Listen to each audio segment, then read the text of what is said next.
Very good morning दोस्तों। तो आज डेट है 18 जुलाई और हम शुरू करते हैं आज का करंट अफेयर। हाल ही में सूरीनाम देश में भारतीय मूल के प्रेसिडेंट बने हैं, उनका नाम क्या है? तो इनका नाम है चंद्रिका प्रसाद संतोखी। इनको चांद भी कहा जाता है। ये सूरीनाम के पूर्व न्याय मंत्री थे और इनकी पार्टी का नाम है प्रोग्रेसिव रिफॉर्म पार्टी। सूरीनाम के राष्ट्रपति के रूप में यह जगह लेंगे पूर्व सैन्य तानाशाह डेसी बाउटर्स की। और संतोखी ने नीदरलैंड की एक पुलिस अकेडमी से ट्रेनिंग की थी। उसके बाद ये सूरीनाम के मुख्य पुलिस कमिश्नर बने और मुख्य पुलिस कमिश्नर बनने के बाद यह सूरीनाम के न्याय मंत्री बने और वर्तमान में यह सूरीनाम के प्रेसिडेंट बन गए हैं। अगर हम बात करें सूरीनाम की, तो यह एक पूर्व डच कॉलोनी है जहां भारतीय मूल के काफ़ी बड़ी आबादी रहती है। देखा जाए तो जो सूरीनाम में जितनी पॉपुलेशन रहती है उसका 27.4% इंडियंस है। सूरीनाम दक्षिण अमेरिका की एक छोटी सी कंट्री है। जैसे कि आप यहाँ पे मैप पे देख सकते हैं, इसकी जो राजधानी है वह है पैरामारीबो और जो मुद्रा है वह है सूरीनामी डॉलर। अगर हम बात करें दक्षिण अमेरिका की, तो जो स्मॉलेस्ट कंट्री है इस कॉन्टिनेंट की वह है सूरीनाम और जो लार्जेस्ट कंट्री है वह है ब्राज़ील। बात की जाए हाईएस्ट पीक की, तो इसका हाईएस्ट पीक क्या है? वो है एकांकागुआ। जो एकांकागुआ है यह एक्सटिंक्ट वोल्केनो है जो अर्जेंटीना व चिली में पाया जाता है। अगर हम बात करें इसके लोएस्ट पॉइंट की, तो वह है लेग्यूना डेल। लेग्यूना डेल। बात की जाए लेक की, यहाँ पे कौन कौन से लेक पाए जाते हैं, जिनमें से अगर हम फेमस लेक की बात करें तो वह है टिटिकाका। जो टिटिकाका है यह विश्व की सबसे ऊंचे स्थान पर स्थित हाईएस्ट नेविगेशन लेक है, मतलब कि हाईएस्ट नौकागम्य लेक है। यहाँ पे नौकाएं चलती हैं। अब ये किन किन देशों के बीच में पाई जाती है? तो यह पाई जाती है पेरू व बोलीविया के बीच में, यहाँ कहीं पर इसकी स्थिति आती है। अगर हम बात करें इसका अन्य नाम क्या है, तो इसका अन्य नाम है हनीमून लेक भी इसे कहा जाता है। यह क्वेश्चन एसएससी में पूछा जा चुका है, इसलिए ये इंपॉर्टेंट है, तो आप इसको याद रखिएगा। अब बात की जाए नदियों के बारे में, तो यहाँ पर नदियाँ बहती हैं। जो अमेज़न रिवर है वह साउथ अमेरिका में ही बहती है और अमेज़न रिवर जो वॉल्यूम के आधार पर यह विश्व की सबसे बड़ी नदी है। लेंथ के आधार पर यह विश्व की दूसरे नंबर की सबसे लंबी नदी है। अमेज़न रिवर के किनारे ही है अमेज़न रेन फॉरेस्ट। और हाल ही में ब्राज़ील ने भारत के लॉन्च पैड से अमेज़ोनिया 1 उपग्रह को लॉन्च करने के लिए समझौता किया है। और यह जो उपग्रह है यह अमेज़न के जंगलों की कटाई की निगरानी के लिए या फिर उनके सुरक्षा के लिए यह उपग्रह लॉन्च किया गया है। क्योंकि हाल ही में आपको पता होगा कि अमेज़न के जंगलों में भीषण आग लग गई थी, उसके चलते इस उपग्रह को लॉन्च किया गया है ब्राज़ील की सरकार के द्वारा। अब अगर हम बात करें अन्य नदी के बारे में, तो वह है ओरिनाको रिवर। ओरिनाको रिवर की एक सहायक नदी है जिसका नाम है कैरिनो रिवर। अब ये इंपॉर्टेंट इसलिए है क्योंकि कैरिनो रिवर पर ही है विश्व का सबसे ऊंचा जलप्रपात जिसका नाम है सॉल्ट एंजल वाटरफॉल और यह है वेनेजुएला में। अब बात की जाए मरुस्थल की, तो जो मरुस्थल साउथ अमेरिका में पाए जाते हैं उनका नाम है अटाकामा डेजर्ट। जो अटाकामा डेजर्ट है इसको दुनिया का सबसे ड्राई डेजर्ट या सबसे शुष्क डेजर्ट भी कहा जाता है। और विश्व की सबसे कम वर्षा जो है वो यहीं पर होती है। अगर इसकी स्थिति की बात करूँ, यहाँ कहीं पर इसकी स्थिति आएगी। सबसे शुष्क मरुस्थल है ये। अब बात की जाए पेंटागोनिया मरुस्थल की, तो यह अर्जेंटीना में पाया जाता है। जो पेंटागोनिया मरुस्थल है यह एक कोल्ड मरुस्थल है, एक कोल्ड डेजर्ट है। अब बात की जाए ग्रासलैंड्स के बारे में, तो जो ग्रासलैंड्स की अगर बात की जाए तो यहाँ पर कंपोज, लानोज, पंपाज, ग्रांड चाको और अल्फा अल्फा नाम के ग्रासलैंड पाए जाते हैं साउथ अमेरिका में। बात की जाए जनजातियों के बारे में, तो यहाँ पर जनजातियाँ पाई जाती हैं। बोरो जनजाति पाई जाती है ब्राज़ील में, इंका जनजाति पाई जाती है पेरू व अर्जेंटीना में। और बात की जाए काफरी जनजाति की, तो यह ब्राज़ील में पाई जाती है। अगर हम बात करें अब अन्य ऑप्शंस के बारे में, तो जो गुडनी जोहानसन है ये आयरलैंड के प्रेसिडेंट बनाए गए। आंद्रेज डूडा को बनाया गया पोलैंड का प्रेसिडेंट। और जो व्लादिमीर पुतिन है इन्होंने रसिया में कॉन्स्टिट्यूशन में अमेंडमेंट करने के लिए एक चुनाव करवाया था जिसको इन्होंने जीत लिया है, जिसकी जीत के बाद यह 2036 तक रसिया के प्रेसिडेंट के पद पर रहेंगे। इसी के साथ हम बढ़ते हैं हमारे अगले क्वेश्चन की तरफ। अगर वीडियो पसंद आ रही है तो इसको लाइक करना ना भूलें और अपने दोस्तों के साथ शेयर करना ना भूलें, ताकि हमको मोटिवेशन मिल सके अच्छे से अच्छी वीडियो बनाने का। इसके अलावा जो हमारी मंथली वीडियोस हैं, जून की जो मंथली वीडियो है उनका पार्ट 1 और पार्ट 2 की लिंक इस वीडियो के डिस्क्रिप्शन में दी हुई है, आप जाकर उसको भी देख सकते हैं। चलिए बढ़ते हैं। हाल ही में एन चंद्रशेखरन और जिम टाइकलेट को किस अवार्ड से सम्मानित किया गया? तो इस अवार्ड का नाम है ग्लोबल लीडरशिप अवार्ड। इस अवार्ड को USIBC ग्लोबल लीडरशिप अवार्ड भी कहा जाता है, United state India business council global leadership award. जो एन चंद्रशेखरन है ये टाटा समूह के चेयरमैन हैं और इसके अलावा ये रिजर्व बैंक ऑफ इंडिया के part time non official director भी हैं। बात की जाए जिम टाइकलेट की, तो ये लॉकहीड मार्टिन कंपनी के चीफ एग्जीक्यूटिव ऑफिसर और प्रेसिडेंट हैं। बात की जाए इस अवार्ड के बारे में, तो यह जो अवार्ड जो है ये 2007 से हर वर्ष दिया जा रहा है और यह अवार्ड भारत व यूनाइटेड स्टेट की उन कंपनीज को दिया जाता है जो United state India commercial corridor की ग्रोथ को प्रमोट करने में मेजर रोल प्ले करती हैं। बात की जाए अन्य ऑप्शंस के बारे में, तो जो infra business leader of year 2020 रहे हैं वह रहे हैं वेद प्रकाश दुदेजा। बात की जाए ग्लोबल ह्यूमैनिटेरियन अवार्ड 2020 किसे दिया गया, तो यह अवार्ड दिया गया सचिन अवस्थी को। अब उसके बाद बात की जाए world entrepreneur of the year रही किरण मजूमदार 100। इसी के साथ हम बढ़ते हैं हमारे अगले क्वेश्चन की तरफ। हाल ही में कितने पत्रकारों को 2020 का इंटरनेशनल प्रेस फ्रीडम प्राइज दिया गया, तो यह दिया गया 4 पत्रकारों को। यह एक इम्पोर्टेंट क्वेश्चन है तो इसको आप ध्यान से पढ़िएगा। यह 4 अलग अलग देशों के 4 पत्रकारों को दिया गया है, जिनमें से बांग्लादेश के शाहिदुल आलम, ईरान के मोहम्मद माजेद, नाइजीरिया के डापो ओलो रुओमी, रसिया के स्वेतलाना प्रोकोपेवा। ये चारों पत्रकार हैं जिनको ये अवार्ड दिया गया। अगर हम इस अवार्ड के बारे में बात करें तो इंटरनेशनल प्रेस फ्रीडम अवार्ड दुनिया भर के उन पत्रकारों को दिया जाता है जो हमलों, खतरों, कारावास का सामना करने के बावजूद प्रेस की स्वतंत्रता को बचाने के लिए साहस दिखाते हैं।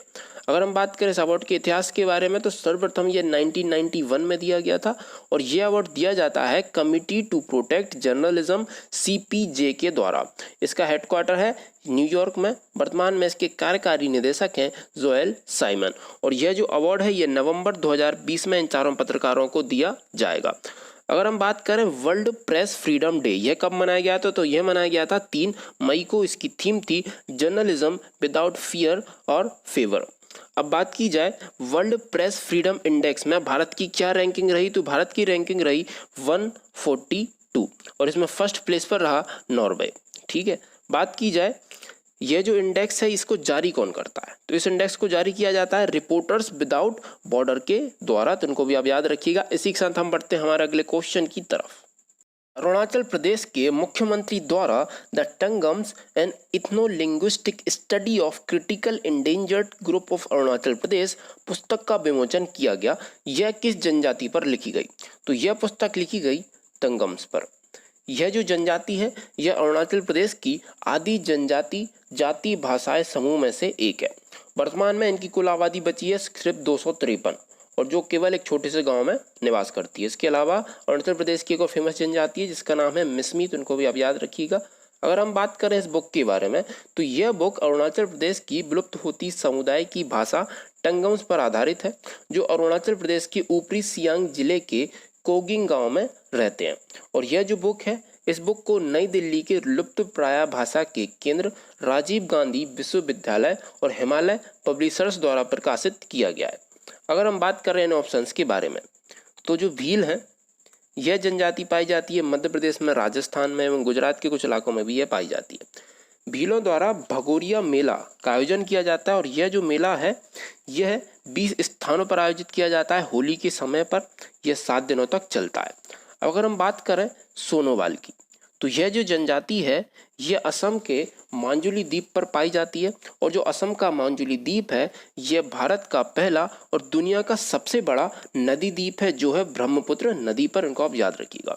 अगर हम बात करें मुंडा जनजाति के बारे में, तो यह जनजाति झारखंड के छोटे नागपुर क्षेत्र में निवास करती है और लोकनायक व आदिवासी नेता बिरसा मुंडा भी इसी जनजाति के थे, तो उनको आप याद रखिएगा। इसी के साथ हम बढ़ते हैं हमारे अगले क्वेश्चन की तरफ। हाल ही में world day for international justice कब मनाया गया? तो यह मनाया गया 17 जुलाई को। अब इसका उद्देश्य क्या है? इसका उद्देश्य पूरी दुनिया में कानून को लागू करवाना और क्राइम का शिकार हुए लोगों के अधिकारों की रक्षा करना है। 17 जुलाई 1998 को रोम ने कानून को अडॉप्ट किया था और इंटरनेशनल क्राइम कोर्ट की स्थापना भी हुई थी 17 जुलाई को। तब से हर साल यह दिन 17 जुलाई को मनाया जाने लगा। अगर हम बात करें आईसीसी की, इंटरनेशनल क्राइम कोर्ट की, तो इसकी जो फंक्शनिंग इसमें स्टार्ट हुई थी वह हुई थी 2002 से। इसका हेडक्वार्टर है हेग, नीदरलैंड में। इसके जो प्रेसिडेंट हैं वर्तमान में वह हैं इवोई सोउजी। बात की जाए इंटरनेशनल कोर्ट ऑफ जस्टिस के पहले भारतीय जज की, तो वह थे नागेंद्र सिंह। वर्तमान में आईसीजे में भारतीय जज हैं दलवीर सिंह भंडारी, तो उनको आप याद रखिएगा। इसी के साथ हम बढ़ते हैं हमारे अगले क्वेश्चन की तरफ। हाल ही में यूनिसेफ इंडिया ने युवाओं को रोजगार देने के लिए किसके साथ साझेदारी की है? तो इसने साझेदारी की है SAP इंडिया के साथ। सिस्टम एप्लीकेशन एंड प्रोडक्ट, यह एक डाटा प्रोसेसिंग कंपनी है और यह जो पहल है इसके तहत भारतीय बेरोजगार युवाओं को डिजिटल शिक्षा एवं व्यवहारिक कौशल प्रदान किया जाएगा। 2022 तक 10 लाख युवा इससे लाभान्वित होंगे। अगर हम बात करें यूनिसेफ की, तो United nation international children fund, यह इसका फुल फॉर्म है। वर्तमान में इसकी जो हेड है वह है हेनरिएटा फोरे। इसकी स्थापना हुई थी 1946 को। इसका हेडक्वार्टर है न्यूयॉर्क में। और हाल ही में तेलंगाना के कामारेड्डी टाउन को स्वच्छ भारत अभियान इम्प्लीमेंटेशन के लिए यूनिसेफ 2019 अवार्ड से सम्मानित किया गया था। यूनिसेफ इंडिया की गुडविल एम्बेसडर जो है उनका नाम है प्रियंका चोपड़ा। अगर हम बात करें इन ऑप्शंस के बारे में, तो वर्ल्ड हेल्थ ऑर्गेनाइजेशन, इसकी स्थापना हुई थी 1948 को। इसका हेडक्वार्टर है जिनेवा में। वर्तमान में इसके हेड हैं टेड्रोस अधानोम। और जो हमारे स्वास्थ्य मंत्री हैं डॉक्टर हर्षवर्धन, उनको WHO के एग्जीक्यूटिव बोर्ड के चेयरमैन के रूप में नियुक्त किया गया है। WHO ने हाल ही में कोविड-19 एक्शन प्लेटफॉर्म लॉन्च किया है और CTAP ऐप भी लॉन्च किया है WHO ने। अगर हम बात करें यूनेस्को के बारे में, तो यूनेस्को ने Hyderabad UNESCO creative city for gastronomy बनी। और बात की जाए इसके हेडक्वार्टर की, तो वह है पेरिस, फ्रांस में। वर्तमान में इसके जो हेड हैं वह हैं ऑड्रे अजोले। अब बात की जाए IMF के बारे में, तो इंटरनेशनल मॉनेटरी फंड की स्थापना हुई थी 1945 को। इसका हेडक्वार्टर है वॉशिंगटन DC में। इसके प्रेसिडेंट हैं क्रिस्टीना जॉर्जीवा। इसी के साथ हम बढ़ते हैं हमारे अगले क्वेश्चन की तरफ। हाल ही में किसने PCA के मुख्य कार्यकारी पद से इस्तीफा दे दिया है? तो इनका नाम है टोनी आयरिस। टोनी आयरिस ने professional cricket association PCA England and Wales players के चीफ एग्जीक्यूटिव ऑफिसर पद से इस्तीफा दे दिया है। आयरिस 17 वर्षों से साउथ अफ्रीकन क्रिकेट एसोसिएशन के साथ थे। इन्होंने 2020 में PCA को ज्वाइन किया था और PCA के कॉमर्शियल डायरेक्टर रॉब लिंच को इंटरिम CEO बना दिया गया है और इसकी स्थापना हुई थी 1967 में। अगर हम बात करें इन ऑप्शंस के बारे में, तो जो कृष्णेंदु मजुमदार हैं, इन्हें BAFTA British academy of film television art का पहला अश्वेत अध्यक्ष बनाया गया। बात की जाए वीरेंद्र नाथ दत्त की, तो नेशनल फर्टिलाइजर लिमिटेड के MD व CEO इनको नियुक्त किया गया। Urjit Patel national institute of public finance and policy NIPFP के चेयरमैन इन्हें बनाया गया। इसी के साथ हम बढ़ते हैं हमारे अगले क्वेश्चन की तरफ। असम के किस रिजर्व फॉरेस्ट को वाइल्ड लाइफ सेंचुरी में अपग्रेड किया जाएगा? तो यह है पोवा रिजर्व फॉरेस्ट। असम के CM सर्बानंद सोनोवाल ने धेमाजी जिले में स्थित पोवा रिजर्व फॉरेस्ट को वन्य जीव अभ्यारण्य में बदले जाने की घोषणा कर दी है और 1924 में इसको पोवा रिजर्व फॉरेस्ट के रूप में घोषित किया गया था। अगर हम बात करें जंगलों के बारे में, तो भारत में वनों को 3 कैटेगरीज में बांटा गया है। सबसे पहले हैं आरक्षित वन, दूसरे हैं संरक्षित वन, तीसरे हैं अवर्गीकृत वन। जो आरक्षित वन है इनमें बनाए जाते हैं नेशनल पार्क और नेशनल पार्क में संशोधन और नियंत्रण करती है केंद्र सरकार। और जो संरक्षित वन है, जो रिजर्व फॉरेस्ट है, इनमें बनाई जाती हैं वाइल्ड लाइफ सेंचुरीज और वाइल्ड लाइफ सेंचुरीज में संशोधन या उनका नियंत्रण राज्य सरकार के द्वारा किया जाता है। और अगर हम बात करें अन्य ऑप्शंस के बारे में, तो जो जिम कॉर्बेट नेशनल पार्क है यह है उत्तराखंड में और यह भारत का पहला नेशनल पार्क है। इसकी स्थापना हुई थी 1936 को। इसका पुराना नाम है हेली। बात की जाए काजीरंगा नेशनल पार्क के बारे में, तो जो काजीरंगा नेशनल पार्क है यह है असम में और हाल ही में यहीं पर एकमात्र गोल्डन टाइगर देखा गया है। बात की जाए हेमिस नेशनल पार्क के बारे में तो ये भारत का सबसे बड़ा नेशनल पार्क है और जो है जम्मू कश्मीर में, और यह फेमस है स्नो लेपर्ड के लिए। अब बात की जाए असम की तो असम की कैपिटल है दिसपुर, गवर्नर है जगदीश मुखी। इसी के साथ हम बढ़ते हैं हमारे अगले क्वेश्चन की तरफ। हाल ही में किस राज्य की पुलिस ने साइब हर अभियान की शुरुआत की है? तो यह पुलिस है तेलंगाना राज्य की। तेलंगाना राज्य पुलिस की महिला विंग ने सिम्बायोसिस लॉ स्कूल हैदराबाद के सहयोग से कानूनी सहायता केंद्र साइबर अभियान की शुरुआत की है। यह अभियान राज्य में बच्चों व महिलाओं के खिलाफ हो रहे ऑनलाइन अपराधों से निपटारे के लिए शुरू किया गया है। अगर हम बात करें तेलंगाना की तो 2 जून को तेलंगाना अपना स्थापना दिवस के रूप में मनाता है और तेलंगाना की राजधानी हैदराबाद में महिला सुरक्षा के लिए C trims through respect equality and empowerment Stree portal launch किया गया। तेलंगाना ने 2020 को मनाया ईयर ऑफ आर्टिफिशियल इंटेलिजेंस के रूप में। तेलंगाना के तेलिया रुमाल को जीआई टैग दिया गया एवं तेलंगाना के पेड़ापल्ली स्वच्छ ग्रामीण सर्वेक्षण में पहले स्थान पर रहा। अगर हम बात करें अन्य ऑप्शंस के बारे में तो जो छत्तीसगढ़ है, छत्तीसगढ़ पुलिस ने पुलिसकर्मियों को डिप्रेशन से बचाने के लिए एक अभियान शुरू किया जिसका नाम है स्पंदन अभियान। बात की जाए मध्य प्रदेश की तो मध्य प्रदेश पुलिस ने लोगों को डिप्रेशन से बचाने के लिए बैतूल जिले में आसपास अभियान की शुरुआत की। बात की जाए उड़ीसा की तो उड़ीसा सरकार ने किसानों को लोन देने के लिए बलराम योजना की शुरुआत की है। इसी के साथ हम बढ़ते हैं हमारे अगले क्वेश्चन की तरफ। हाल ही में किस राज्य में रेलवे के पहले केबल स्टे रेल ब्रिज का निर्माण किया जा रहा है? तो यह राज्य है जम्मू कश्मीर। रेल मंत्री पीयूष गोयल ने जम्मू कश्मीर में कटरा और रियासी को जोड़ने वाले भारत के पहले केबल रेल पुल अंजी खात पुल के निर्माण की जानकारी दी है। इसे कोंकण रेलवे लिमिटेड KRCL द्वारा विकसित किया जा रहा है। इसकी लंबाई होगी 437.25 मीटर। बात की जाए KRCL की तो इसके MD व चेयरमैन है संजय गुप्ता। इसका हेडक्वार्टर है मुंबई में। अगर हम बात करें जम्मू कश्मीर राज्य के बारे में तो हाल ही में 2 ब्रिज देविका और पुनीजा का निर्माण किया जा रहा है। उधमपुर व डोडा जिले में शुरू हो गया है जम्मू कश्मीर के।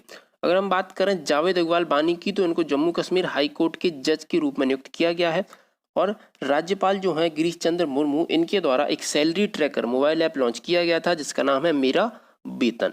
जम्मू कश्मीर के जो सिटी चौक है उसका नाम बदल के कर दिया गया भारत माता चौक। अब हम बात कर रहे हैं ऑप्शंस के बारे में तो जो केरल है, केरल में मास्क डिस्पोजल डिवाइस Win19 को लॉन्च किया गया और डिसइंफेक्शन डिवाइस UV स्पॉट को भी लॉन्च किया गया। अगर बात की जाए गुजरात की तो जो अभी स्वच्छता सर्वेक्षण हुआ था उसमें बड़े राज्यों की सूची में गुजरात रहा पहले स्थान पर। और बात की जाए राजस्थान की तो राजस्थान ने राज कौशल पोर्टल ऑनलाइन श्रमिक एम्प्लॉयमेंट एक्सचेंज पोर्टल लॉन्च किया है। इसी के साथ हम बढ़ते हैं हमारे अगले क्वेश्चन की तरफ। ही में इंटरनेशनल ओलंपिक कमेटी IOC ने किस खेल को 2022 से 2026 तक स्थगित कर दिया है? तो इस खेल का नाम है डेकर युवा ओलंपिक। सेनेगल सरकार और इंटरनेशनल ओलंपिक कमेटी ने 2022 से डेकर में होने वाले यूथ ओलंपिक गेम्स को 2026 तक के लिए पोस्टपोन कर दिया है और यह जो फैसला है इससे बड़ी मात्रा में युवा एथलीट प्रभावित होंगे। अगर हम बात करें सेनेगल की तो इसकी कैपिटल है डेकर, करेंसी है West African franc. International Olympic committee का जो हेडक्वार्टर है वह है लॉजन स्विट्जरलैंड में। प्रेसिडेंट है थॉमस बाक। अगर हम बात कर रहे हैं ऑप्शंस के बारे में तो जो टोक्यो ओलंपिक्स हैं इनका आयोजन समर 2020 में होना था लेकिन कोरोना के चलते इनको 23 जुलाई से 8 अगस्त के बीच तक पोस्टपोन कर दिया है। अब इनका आयोजन 23 जुलाई से 8 अगस्त के बीच में होगा 2021 में। बात की जाए एशिया कप के बारे में, एशिया कप जो क्रिकेट टूर्नामेंट है इसका आयोजन पाकिस्तान में होना था। अब 2021 में इसका आयोजन श्रीलंका में होगा। इसी के साथ हम बढ़ते हैं हमारे अगले क्वेश्चन की तरफ। भारत का पहला ट्रांसशिपमेंट हब किस राज्य में विकसित किया जा रहा है? तो यह विकसित किया जा रहा है केरल में। भारत का पहला Kochi international container transshipment hub Kerala में विकसित किया जा रहा है और यह कोची बंदरगाह पर विकसित किया जाएगा।